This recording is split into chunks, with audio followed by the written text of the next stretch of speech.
4 muaj më parë, kur u hodhi ideja e futjes së mësimit të kulturës fetare në shkollat shqiptare, u zgjoi një debat mes qarqeve akademike, politike dhe qytetarëve, por sot pas 4 muajsh, megjithse u tha se ky modul do të ishte gati në shtator në 10 shkolla pilot, nuk do të zbatohet.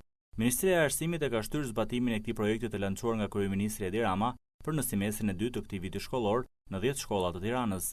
Gjatë fundit të gushtit do të nisë trajnimi i mësuesve, që do të japin këtë lëndë, ndërsa programi parashikon orë praktike dhe teorike për nxënësit. Sapo ka përfunduar programi, janë vetëm 10 shkolla që do bëhet, nuk do bëhet në pjesën e parë të fillimit të vitit shkollor, pra do bëhet në semestrin e dytë. Janë shumë pak shkolla dhe në aq pak shkolla që janë edhe mësuesit dhe shumë kollaj që në fund të gjatë periudhës së muajit gusht të bëhet trajnimi i tyre, që të përgatitet ajo materiali me pashikuj në mënyrë që të shikohet dhe nëse rezulton i suksesshëm si projekt, mbas pilotimit do të realizohet i plot pastaj vitin tjetër në sistemin e arsimit. Do të jetë një modul me 10 orë të përcaktuara dhe do të jetë për një kategori të caktuar mësuesit që do trajnohen dhe mendohet që do të jetë në Tiranë 60% teori dhe 40% praktik.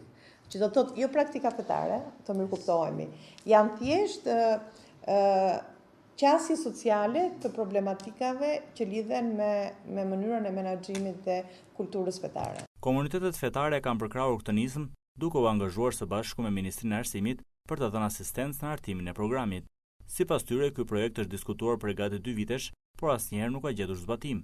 Ndërkohë që akademikët dhe pedagogët të Universitetit të Tiranës e kanë kundërshtuar këtë projekt pilot, pasi është i parakohshëm dhe rrezikon laicitetin e shkollës shqiptare.